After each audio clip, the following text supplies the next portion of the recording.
তাহলে যে আগের পার্ট দেখেছো সে বুঝতে পারবে, না তো বুঝতে পারবে না, ঠিক আছে। আশা করি সবাই দেখে নিয়েছো। Time of supply in case of service under reverse charge. इसमें टाइम ऑफ सप्लाई कैसे डिटरमाइन करोगे? इसमें टाइम ऑफ सप्लाई कैसे डिटरमाइन करोगे? रिवर्स चार्ज के केस में हमेशा देखना पड़ता है किसके भी आप पर, रिवर्स चार्ज मैकेनिज्म में हमेशा देखना पड़ता है रिसिपेंट रेसिपेंट की भी आप पर, क्योंकि टैक्स किसे पे करना पड़ता है? टैक्स पे करना पड़ता है रेसिपेंट रेसिपेंट को। तो टाइम ऑफ सप्लाई डिटरमाइन किया जाएगा कब सप्लाई हो गया है, माना जाएगा कौन से डेट पर, कौन सी मंथ पर, अ, वो डिसाइड करने के लिए देखना पड़ेगा देखना पड़ेगा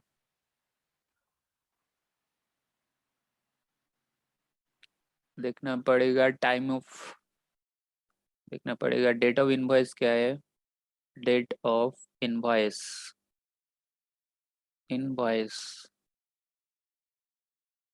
रेसिपेंट को तो इनवॉइस मिलेगा ना।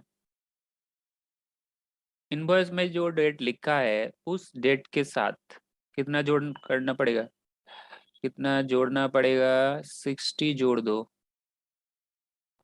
डेट ऑफ इनवॉइस के साथ रेसिपिएंट को जो इनवॉइस मिला है उस इनवॉइस में जो डेट लिखा है उसके साथ 60 जोड़ दो। 60 जोड़ के जो डेट निकल कर आ रहा है उसे छोड़ दो, उसके उसके बाद वाला डेट ले लो, ठीक है। और देखना पड़ेगा डेट ऑफ पेमेंट,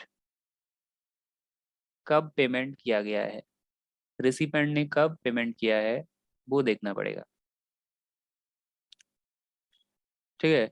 इन दोनों डेटों में से जो डेट अर्लियर है उसी डेट पर ही माना जाएगा कि सप्लाई हो गया है, उसी डेट पर ही माना जाएगा कि सप्लाई हो गया है।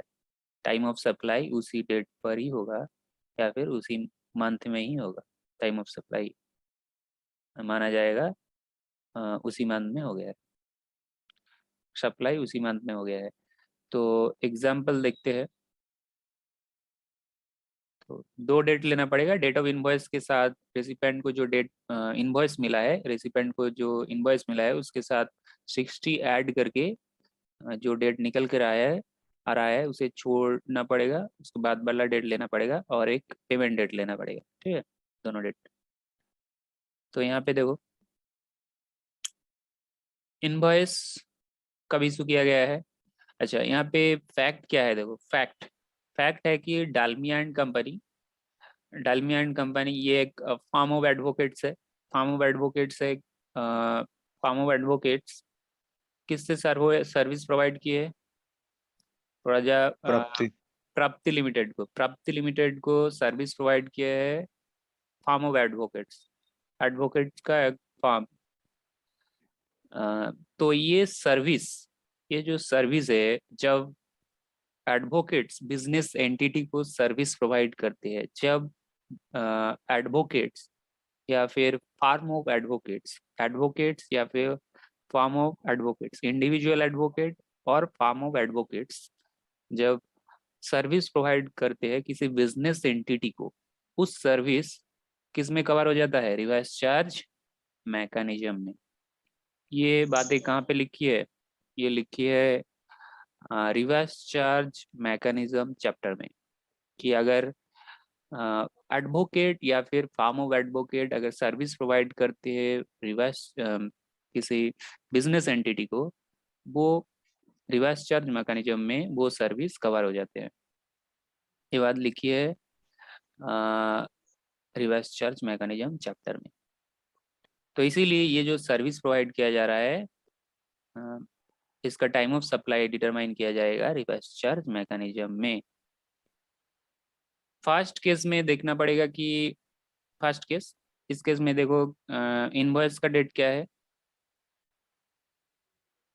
इनवॉइस का जो डेट है 1 जनवरी 2019 है।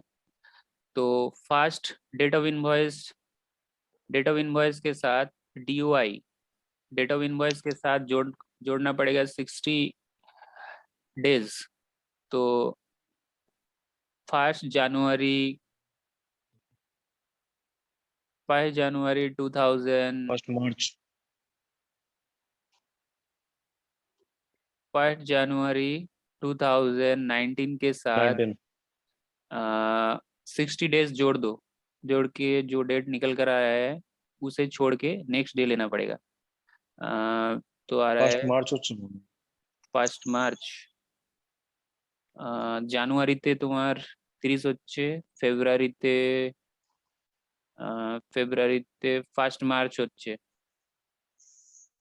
1 मार्च निकल कर आ रहा है। तो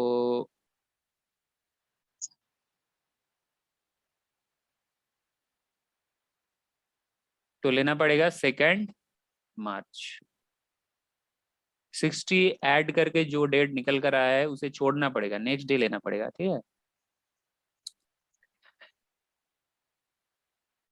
सेकेंड डेट और एक डेट ऑफ पेमेंट, पेमेंट कब किया गया है, दोनों में से जो अर्लियर है वही लेना पड़ेगा। एक डेट पर बैंक अकाउंट में डेबिट हुआ है पैसा, और एक डेट पर जर्नल एंट्री किया गया है, ठीक है। Date of payment entered in the books of accounts, books of accounts में एंटर किया गया है, मतलब जर्नल एंट्री एक डेट पर किया गया है, जो पेमेंट किया गया है उसका जर्नल एंट्री 5 जनवरी को किया गया है। लेकिन बैंक अकाउंट में जो पैसा डिडक्ट हुआ है रेसिपेंट का, रेसिपेंट का जो बैंक अकाउंट है उसमें से जो उन अकाउंट में जो पैसा डिडक्ट हुआ है वो कौन से डेट पर, 7 जनवरी को। तो कौन सा डेट लेना पड़ेगा पेमेंट का जो डेट है, दोनों में से जो अर्लियर है, तो 5 जनवरी लेना पड़ेगा। तो इधर 2 मार्च है और इधर 5 जनवरी है, which ever is earlier. Earlier 5 January 5 January, time of supply is 5 जनवरी, ठीक है। तो टाइम ऑफ सप्लाई सर्विस के केस में under reverse charge mechanism, reverse charge mechanism service provide कर रहे हो, कौन सा सर्विस, जो सर्विस कवर हो रहा है रिवर्स चार्ज मैकेनिज्म में। यहाँ पे जो सर्विस प्रोवाइड किया गया है वो कौन सा सर्विस है, एडवोकेट ने या फिर फार्म ऑफ एडवोकेट्स ने प्रोवाइड किया है सर्विस किसी बिजनेस एंटिटी को, ये सर्विस रिवर्स चार्ज मैकेनिज्म में कवर है। इसमें जो रेसिपेंट है मतलब प्राप्ति लिमिटेड, इसी को ही GST डायरेक्टली पे करना है, ठीक है।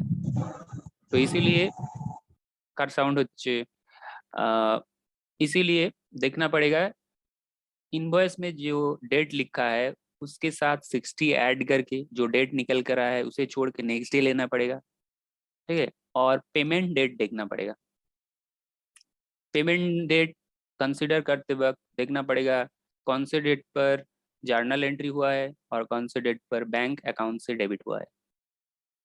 तो जो अर्लियर है वही पेमेंट डेट माना जाएगा। यहाँ पे 5 जनवरी को बुक में एंट्री किया गया है जर्नल एंट्री, लेकिन पेमेंट डिडक्ट हुआ है 7 जनवरी को, तो अर्लियर 5 जनवरी है, तो 5 जनवरी को ही पेमेंट डेट माना जाएगा, मान लिया जाएगा, ठीक है। दोनों में से अर्लियर है, दोनों में से अर्लियर है 5 जनवरी, तो 5 जनवरी को ही टाइम ऑफ सप्लाई माना जाएगा। तो टैक्स लायबिलिटी कब अराइज होगा, जनवरी मंथ में ही, ठीक है। नेक्स्ट केस,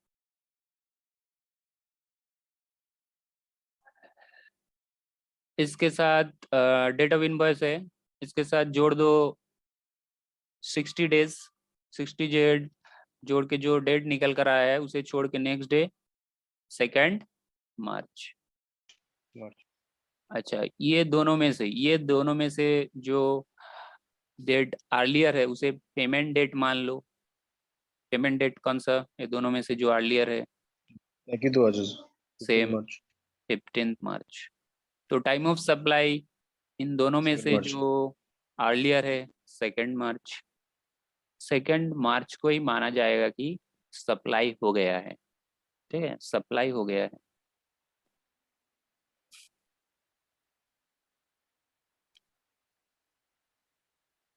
अच्छा, उसके बाद थर्ड केस। थर्ड केस में सेम है। तो इसके साथ जोड़ दो 60 ऐड करके, इसके साथ 60 ऐड करके जो डेट निकल कर आ रहा है उसे छोड़ के नेक्स्ट डे लेना पड़ेगा, मतलब 2 मार्च। और एक डेट है पेमेंट डेट, दोनों में से जो अर्लियर है, अर्लियर कौन सा है? 29 दिसंबर। दिसंबर। तो 2000 यहाँ पे 18 है और उधर 19 है।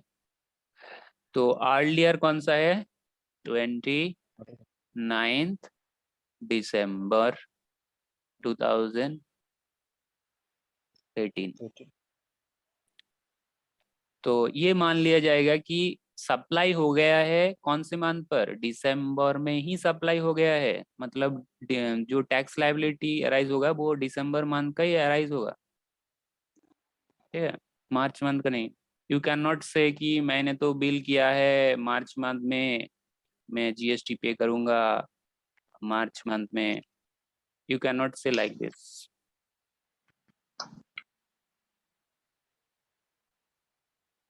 अच्छा, इनवॉइस मिला है यहाँ पे, रिवर्स चार्ज मैकेनिज्म है, इनवॉइस इशू नहीं किया है, इनवॉइस मिला है। यू कैन नॉट से मुझे तो इनवॉइस मिला है मार्च मंथ में, सॉरी जनवरी में मिला है, लेकिन यू कैन नॉट से I will pay in the month of January, क्योंकि तुमने पहले पेमेंट किया है यहाँ पे। कब पेमेंट किया है? 29 दिसंबर को, तो दिसंबर मंथ में टैक्स लायबिलिटी अराइज होगा।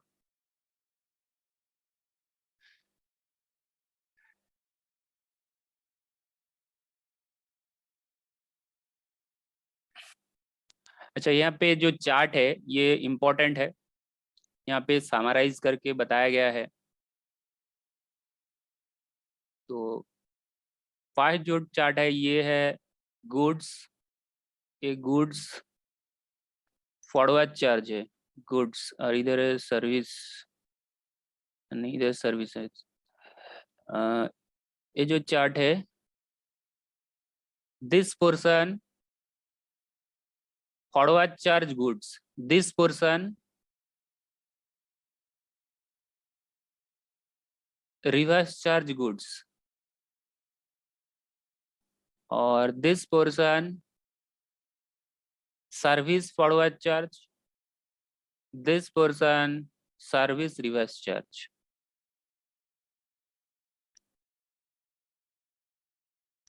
अच्छा, मैं समराइज कर रहा हूँ चारों केस, चारों केस, चारों केस समराइज कर रहा हूँ। देखो,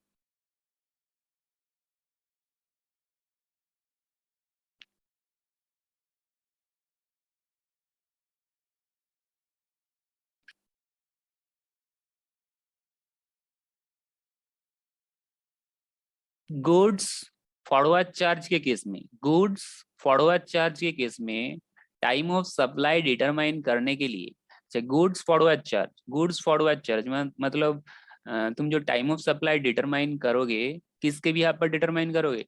सप्लायर के भी आप पर, फॉरवर्ड चार्ज है ना, सप्लायर के भी आप पर डिटरमाइन करोगे। तो कौन से डेट देखना पड़ेगा? Which dates will you consider? देखना पड़ेगा तुमने कब date of invoice issue invoice. किया है, कब इनवॉइस इशू किया है, डेट ऑफ इनवॉइस देखना पड़ेगा। और last date. Invoice, invoice actually कब इशू कर देना चाहिए था, इनवॉइस एक्चुअली कब इशू कर देना था, वो डेट देखना पड़ेगा। सर्विस के केस में तो सॉरी ये तो गुड्स है, गुड्स फॉरवर्ड चार्ज है। तो जब फैक्ट्री से रिमूव हो रहा है उस डेट पर या फिर उससे पहले इशू कर देना चाहिए। तो एक डेट है एक्चुअली कब इनवॉइस इशू किया गया है, एक्चुअली कब इनवॉइस इशू किया गया है। दूसरा डेट है कि कब इनवॉइस इशू कर देना चाहिए, वो डेट लेना पड़ेगा। और एक डेट लेना पड़ता है कि कब पेमेंट मिला है, कब पेमेंट হবে সেই দিন। हाँ, कब पेमेंट मिला है। ये तीनों डेट देखना पड़ेगा। तीन डेट में से जो डेट अर्लीस्ट है, अर्लीस्ट, उसी को ही टाइम ऑफ सप्लाई माना जाएगा। ये है गुड्स फॉरवर्ड चार्ज। उसके बाद goods reverse charge. Goods reverse charge के केस में, गुड्स रिवर्स चार्ज के केस में देखना पड़ता है कि इनवॉइस, पहले तो गुड्स रिवर्स चार्ज के केस में किसके बिहाफ पर तुम टाइम ऑफ सप्लाई डिटरमाइन करोगे। गुड्स है, रिवर्स चार्ज है। रिवर्स चार्ज के केस में हमेशा रिसिपेंट के बिहाफ पर डिटरमाइन किया जाता है टाइम ऑफ सप्लाई। तो रेसिपेंट के बिहाफ पर तुम्हें टाइम ऑफ सप्लाई डिटरमाइन करना है, लेकिन एक गुड्स है। तो देखना पड़ेगा कि रेसिपेंट को जो इनवॉइस मिला है उस इनवॉइस में क्या डेट लिखा है, डेट ऑफ इनवॉइस, ठीक है। उसके साथ कितना जोड़ना पड़ेगा, जोड़ना पड़ेगा 30 डेज। 30 डेज ऐड करके इनवॉइस के साथ, डेट ऑफ इनवॉइस के साथ जो डेट निकल कर आ रहा है उसे छोड़ के नेक्स्ट डे लेना पड़ेगा, ठीक है। और पॉइंट नंबर 2, मतलब सेकेंड डेट क्या है, देखना पड़ेगा कि उसने कब पेमेंट की है, उसने कब पेमेंट की है, किसको, सप्लायर को। पेमेंट डेट देखना पड़ेगा। और एक डेट देखना पड़ेगा कि कब गुड्स मिला है, कब गुड्स मिला है, date of receipt of goods. इन 3 डेटों में से जो डेट अर्लीस्ट है, उसी को ही माना जाएगा, उस डेट को ही माना जाएगा कि उस डेट पर सप्लाई हो गया है, ठीक है, टाइम ऑफ सप्लाई। जैसे सर्विस के केस में पहले तो फॉरवर्ड चार्ज देखो। फॉरवर्ड चार्ज के केस में सर्विस लेकिन फॉरवर्ड, सर्विस लेकिन फॉरवर्ड। फॉरवर्ड चार्ज के केस में हमेशा tax liability, time of supply किसके बिहाफ पर डिटरमाइन करोगे, सप्लायर के बिहाफ पर। मतलब सप्लायर को ही तो टैक्स पे करना है, इसीलिए टाइम ऑफ सप्लाई डिटरमाइन करोगे सप्लायर के बिहाफ पर।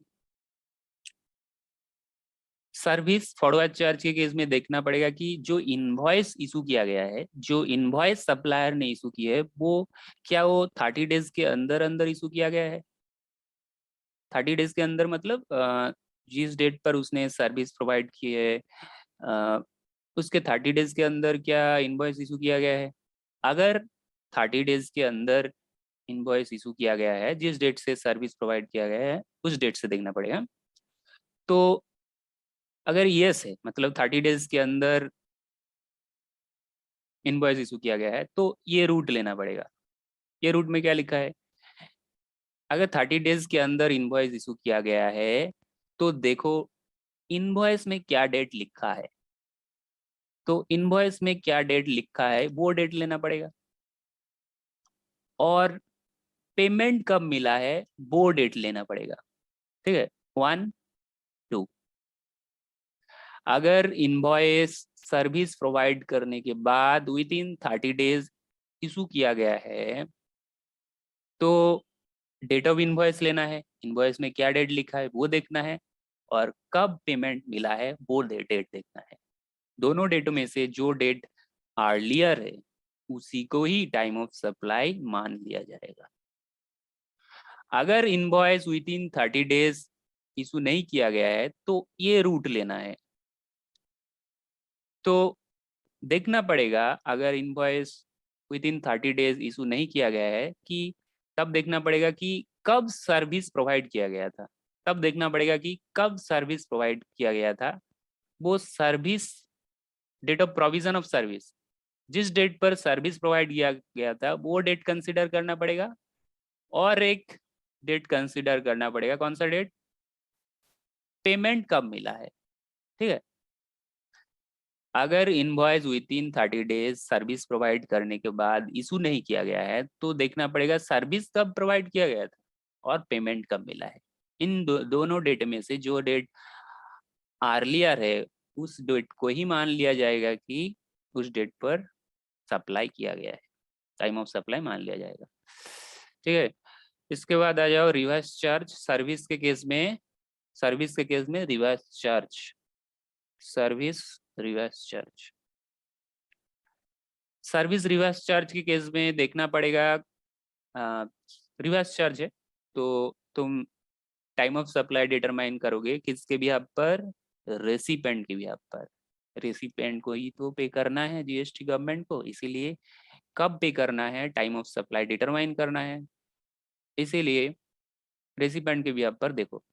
तो रेसिपेंट ने कब पेमेंट किए हैं किसको, सप्लायर को। बोथ डेट देखना पड़ेगा, date of payment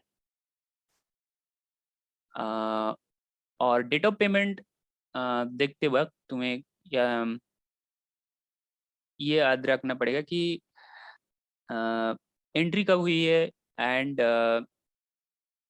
bank account से कब डिडक्ट हुआ है, वो दोनों चीज़ों में से जो अर्लियर है वही लेना है। तो डेट ऑफ पेमेंट देखना है और डेट ऑफ इनवॉइस के साथ जोड़ देना है, डेट ऑफ इनवॉइस के साथ DOI के साथ जोड़ देना है 60 डेज। 60 डेज जोड़ के जो डेट निकल कर आ रहा है उसे छोड़ना पड़ेगा, नेक्स्ट डे लेना पड़ेगा।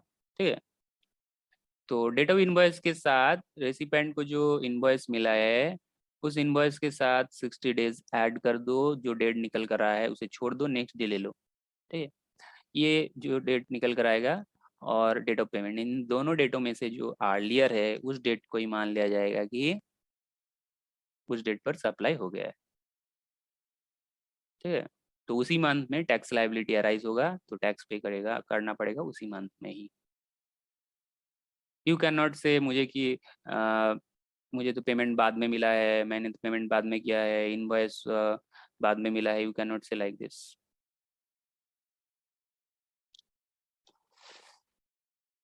अच्छा, एग्जांपल्स देखो।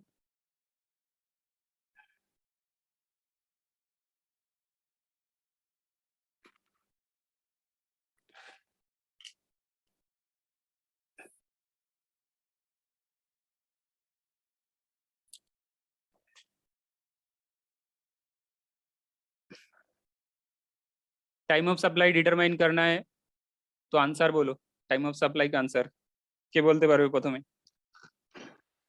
তোমরা প্রথমে বলো তারপর আমি বলছি।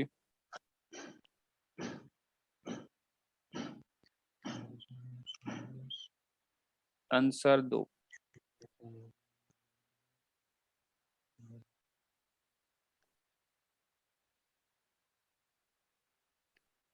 टाइम ऑफ सप्लाई डिटरमाइन करके आंसर दो। टाइम ऑफ सप्लाई का ওটা डेट বুঝবো কি করে যে কোন মেকানিজমে হচ্ছে?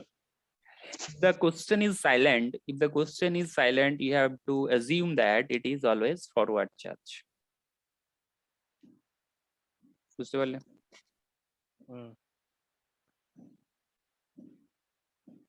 Time of Sir, supply 19 December 2018.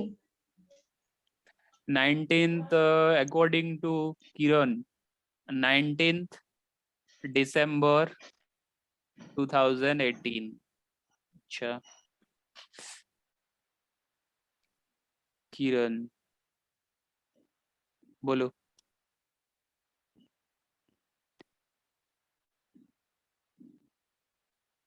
আর কেউ?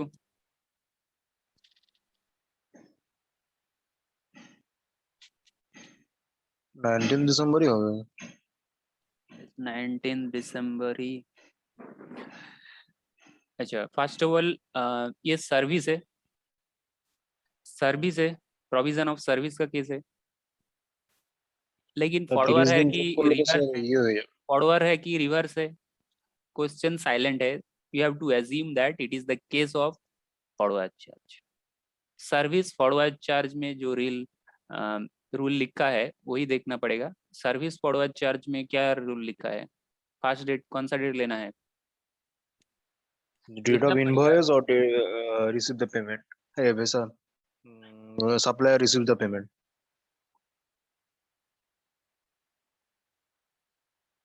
सर्विस फॉरवर्ड चार्ज के केस में ये देखना पड़ता है कि इनवॉइस 30 डेज के अंदर इशू किया गया है कि नहीं। सर्विस कब प्रोवाइड किया गया है? 20 दिसंबर। 20 दिसंबर को। क्या invoice with in 30 days issue किया गया है? ना। हाँ। विद इन 30 डेज इशू किया गया है।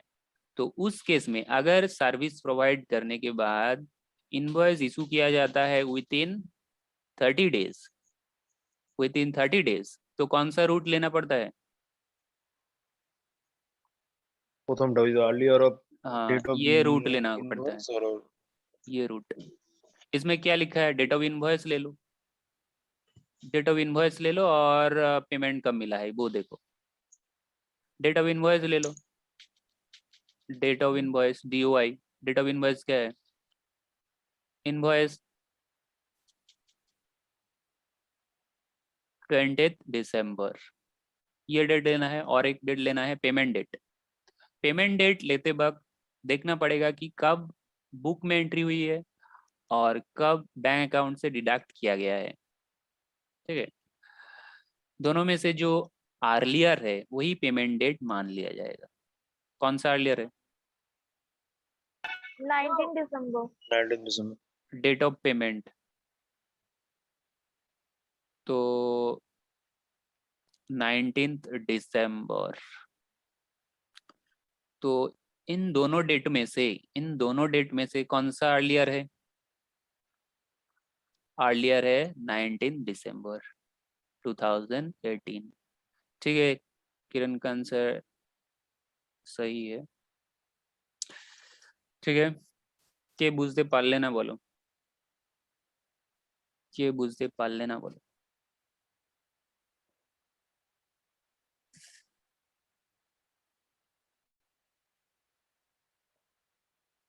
সবাই তাহলে বুঝে গেছো? পিনাকি গোস্বামী বুঝতে পেরেছো?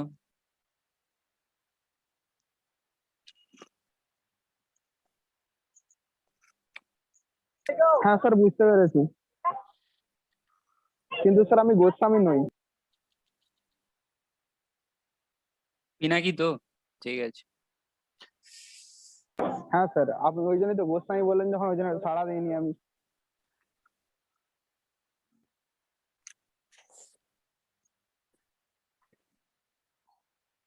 Determine the amount of time of supply of goods where supply involves movement। अच्छा ये ফার্স্ট आंसर बोलो।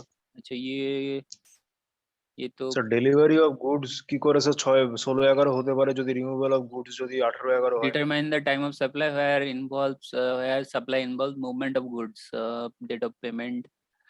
अच्छा यहाँ पे टाइम ऑफ सप्लाई डिटरमाइन करना पड़ेगा, तुम्हें करना पड़ेगा, आंसर नहीं है यहाँ पे, आंसर लिखना पड़ेगा टाइम ऑफ सप्लाई का आंसर। স্যার ওটা কি করে হবে? কোনটা? ডেলিভারি অফ গুডস দেখুন 16/11, রিমুভাল অফ গুডস 18/11, কি করে এটা স্যার ডেলিভারি হতে পারে 16/11 তে?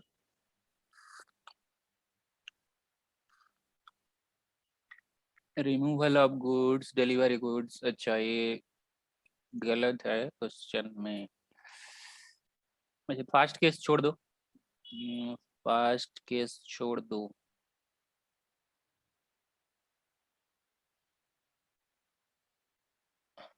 फास्ट केस छोड़ दो, नेक्स्ट केस लो। अच्छा फास्ट केस लो, लेकिन मैं डेट चेंज कर रहा हूँ थोड़ा। फास्ट केस ही बोलो लेकिन थोड़ा चेंज कर रहा हूँ, इसे डिलीवरी कर देते हैं 19 को।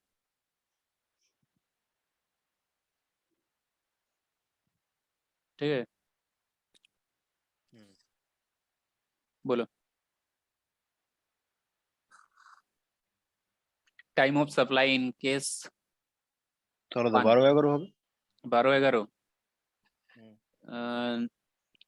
12/11/2018 एज पर सार्थक सिंह। तो 12/11 ही होगा। 12/11 ही होगा। हाँ सर, 11 नहीं होगा, अर्लियर डेट। अच्छा गुड्स के केस में क्या लिखा है? गुड्स फॉरवर्ड चार्ज के केस में लिखा है कि देखना पड़ेगा कि कब एक्चुअली इनवॉइस इशू किया गया है और कब इनवॉइस इशू कर देना चाहिए था, और पेमेंट डेट देखना पड़ता है यहाँ पे। अच्छा,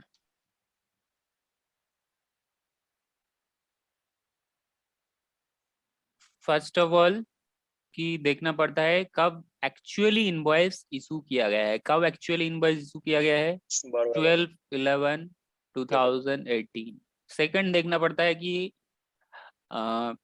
इनवॉइस एक्चुअली कब इशू कर देना चाहिए। कब इनवॉइस इशू कर देना चाहिए? 18 नवंबर को, जब गुड्स रिमूव हो रहा है फैक्ट्री से, तो तब इनवॉइस इशू कर देना चाहिए। पेमेंट कब मिला है? 16 नवंबर 2018 को। इन तीनों में से जो अर्लीस्ट है, कौन सा अर्लीस्ट है? 16 नवंबर। 16 नवंबर नहीं, 16 नवंबर नहीं, 12 नवंबर। 12 नवंबर। ठीक है, answer is correct. Second answer, second case देखो, ये डिटरमाइन करो।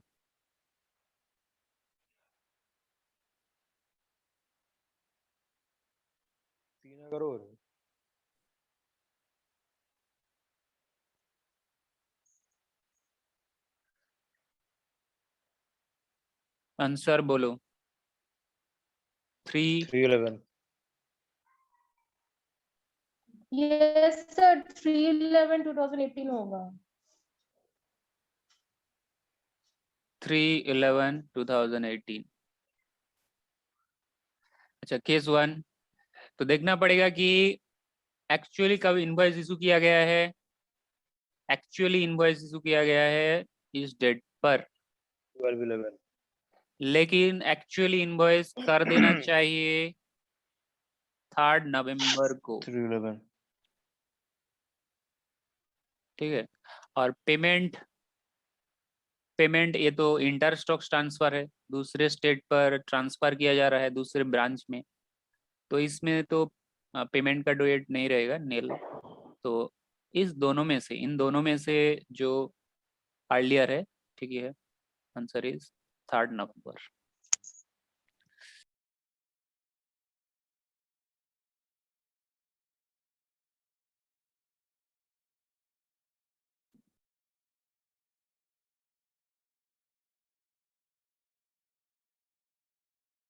नेक्स्ट केस बोलो, नेक्स्ट केस बोलो, नेक्स्ट केस।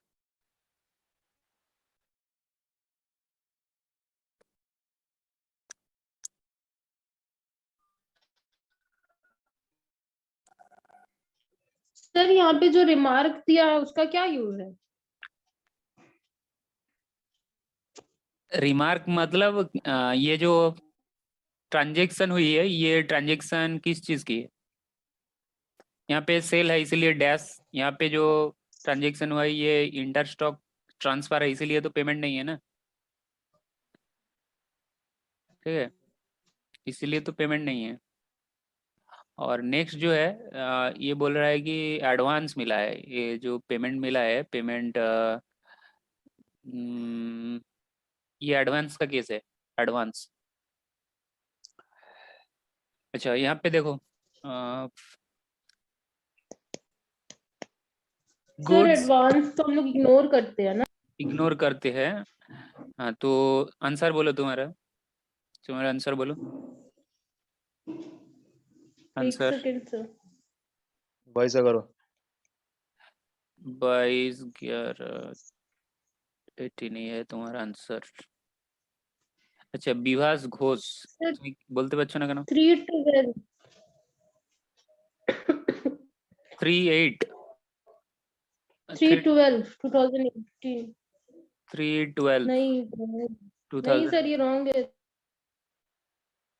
सही क्या है बोलो? सही, रॉन्ग। अच्छा देखो, गुड्स के केस में देखना पड़ता है डेट ऑफ इनवॉइस। इनवॉइस कब इशू किया गया है? 3 दिसंबर 2018। इनवॉइस कब इशू कर देना चाहिए था?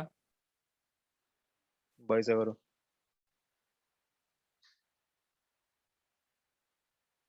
ठीक है।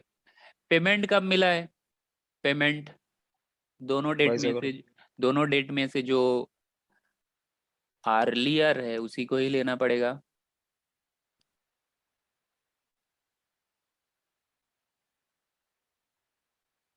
इन 3 डेट में से जो डेट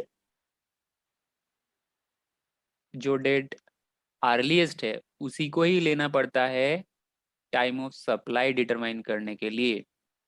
लेकिन अगर पेमेंट का डेट सबसे पहले आता है, अगर पेमेंट का डेट पहले आता है तो उसे क्या करना पड़ता है? इग्नोर करना पड़ता है। इग्नोर। तो ये डेट इग्नोर कर दो। तो कौन सा डेट कंसिडर करोगे इन दोनों में से? 22 नवंबर। गुड्स फॉरवर्ड चार्ज के केस में अगर एडवांस मिलता है, गुड्स फॉरवर्ड चार्ज के केस में अगर एडवांस मिलता है तो उस केस में एडवांस का जो डेट है उस डेट पर टैक्सेबल नहीं होते हैं। जो अमाउंट मिला है वो डेट इग्नोर करना पड़ेगा। लेकिन अदर केसेस में अगर ये रिवर्स चार्ज होता है, अगर ये सर्विस होता है, तो पेमेंट का डेट अगर पहले होता है तो वो डेट कंसिडर होता है। लेकिन गुड्स फॉरवर्ड चार्ज के केस में सिर्फ पेमेंट का डेट अगर पहले आता है उसे इग्नोर करना पड़ेगा। इसलिए इसे इग्नोर करो। इन दोनों डेट में से जो अर्लियर है वही ले लो। तो 22 नवंबर।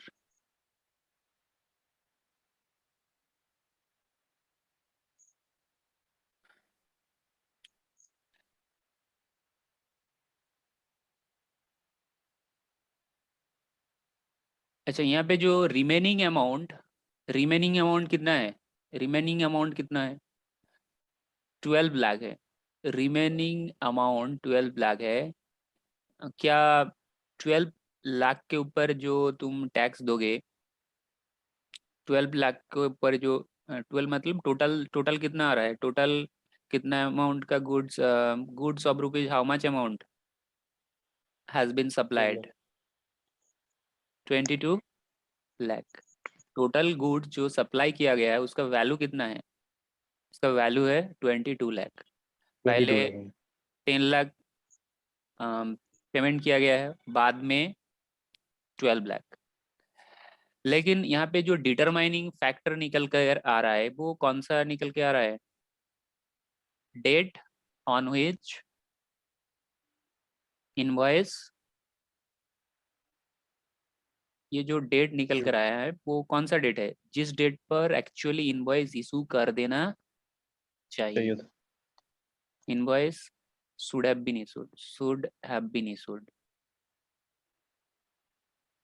तो इसीलिए जो अमाउंट टैक्सेबल रहेगा वो कितना अमाउंट टैक्सेबल रहेगा? 22 नवंबर को 22 लाख। 22 लाख। भले ही पेमेंट बाद में मिला है लेकिन टाइम ऑफ सप्लाई जो डिटरमाइन किया गया है वो किसके बेसिस पर डिटरमाइन किया गया है? वो डिटरमाइन किया गया है इन डेट ऑफ इनवॉइस के बेसिस पर। जिस डेट पर इनवॉइस एक्चुअली इशू कर देना चाहिए उस डेट को ही टाइम ऑफ सप्लाई माना गया है। इसीलिए 22 लाख का जो टैक्स आ रहा है वो देना पड़ेगा 22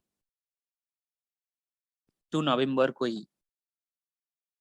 यू कैन नॉट से कि मैंने तो 12 लाख बाद में मुझे तो 12 लाख बाद में मिला है, मतलब दिसंबर को मिला है। यू कैन नॉट से, क्योंकि तुमने तो गुड्स रिमूव कर दिया है 22 नवंबर को। उसी डेट को ही तो टाइम ऑफ सप्लाई माना गया है। यू कैन नॉट से मुझे तो बाद में पेमेंट मिला है 12 लाख का, मैं बाद में पे करूंगा जीएसटी। ठीक है, কে বুঝতে পারছো না বলে তো? সবাই বুঝতে পারছো? রাজেশ, জানা বুঝতে পারছো? হ্যাঁ স্যার। আচ্ছা, তো বলতে পারছো না কেন?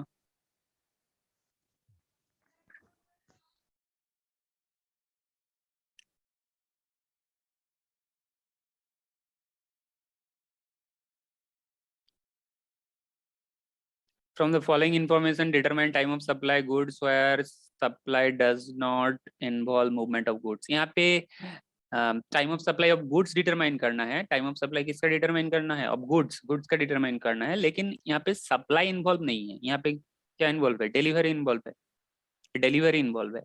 मतलब एक होता है सप्लाई, एक होता है रिमूवल फ्रॉम फैक्ट्री, और एक होता है डिलीवरी। मतलब जब तुम फैक्ट्री में से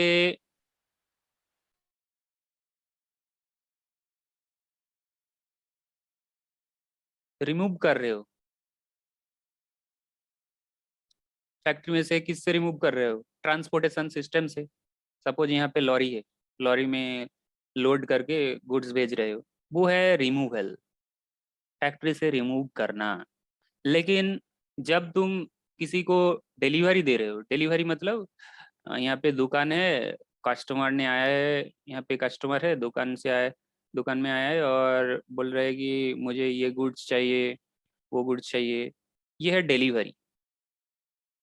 एक है रिमूवल, रिमूवल में लॉरी में गुड्स लोड करके डिलीवरी दे रहे हो। लेकिन डिलीवरी के केस में सिर्फ यहाँ पे मूवमेंट इन्वॉल्व नहीं है, मतलब गुड्स का मूवमेंट नहीं हो रहा है, सिर्फ डिलीवरी दे रहे हो। तो रिमूवल के केस में बिफोर रिमूवल या फिर at the time of removal invoice issue कर देना चाहिए। डिलीवरी के केस में at the time of delivery invoice issue कर देना चाहिए।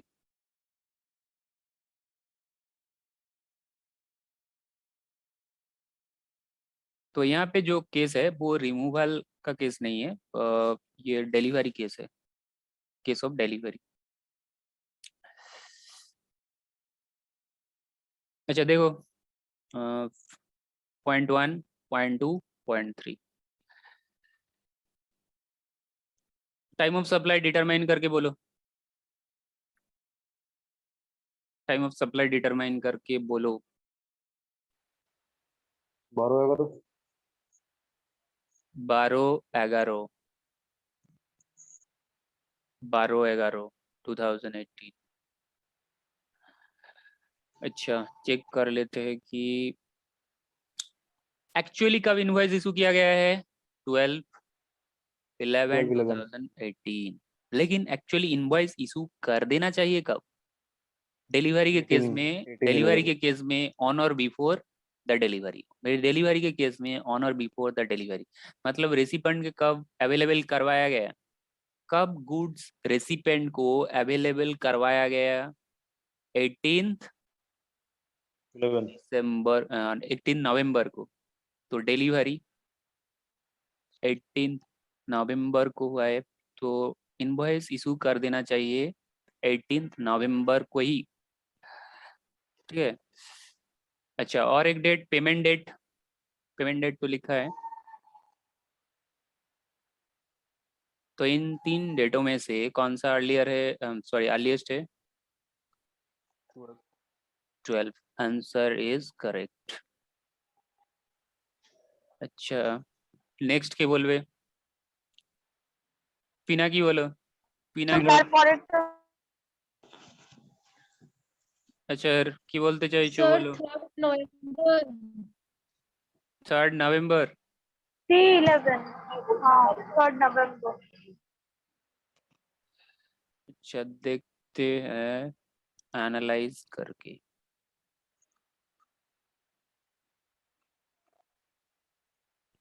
एक्चुअली इनवॉइस इशू किया गया है 12 नवंबर 2018 को एक्चुअली इनवॉइस इशू किया गया है। इनवॉइस इशू कर देना चाहिए 3 नवंबर 2018 को। पेमेंट मिला है, पेमेंट मिली कब? 16 नवंबर 2018, तो अर्लीस्ट 3 नवंबर। तो in this way we can find out the time of supply. अच्छा राजेश बोलबे, राजेश बोलो लास्ट ईयर कैसे आंसर की হবে?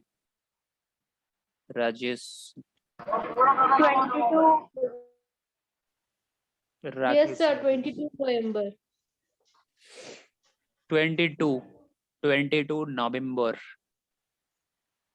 কি হলো বলতে পারছো না যে? রাকেশ জানা?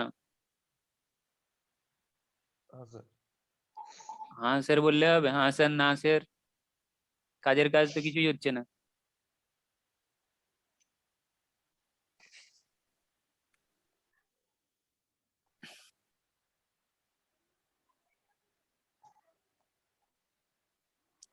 अच्छा next question, question number 4।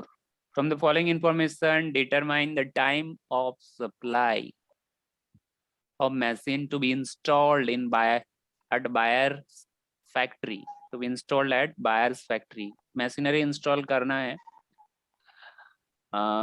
Service machinery install करना है। purchase order, PO means purchase order. Purchase order Purchase order of rupees 20 lakh with advance। Advance कितना है? 1 लाख 1 लाख एडवांस मिला है इस डेट पर, लेकिन मशीनरी जो इंस्टॉल ওটা किया স্যার गया ইগনোর है, করতে হবে তো मशीन जो इंस्टॉल किया गया है 5 जनवरी को, 5 इनवॉइस जनवरी इशू किया है इस डेट पर, बैलेंस 8 पेमेंट जनवरी मिला है इस डेट पर। 5th जनवरी होगा ना, 5 जनवरी হবে স্যার। क्योंकि वो एडवांस है। 2nd जनवरी तो इग्नोर कर देंगे ना। एडवांस से इग्नोर करेंगे तो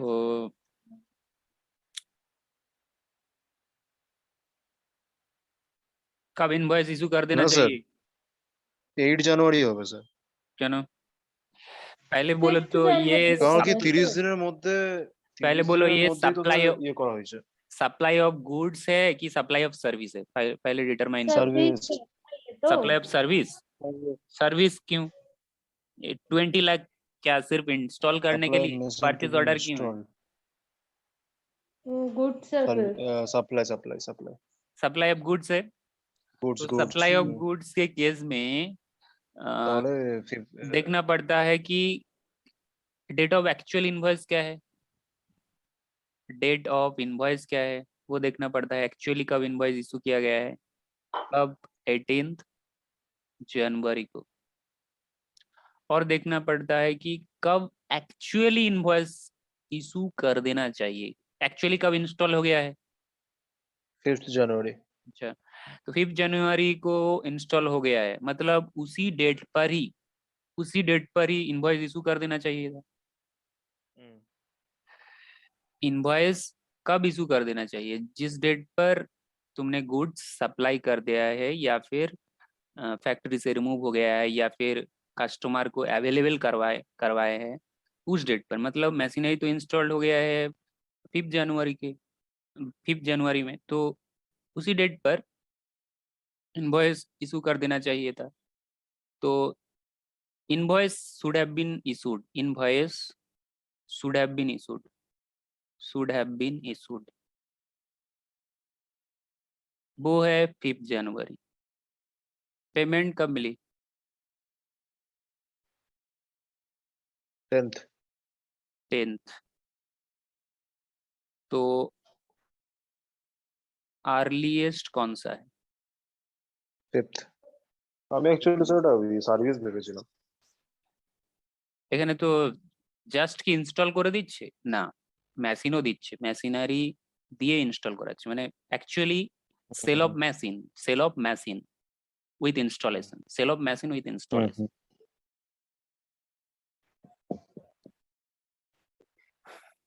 ठीक है, 5th January is the answer, 5th January is the answer.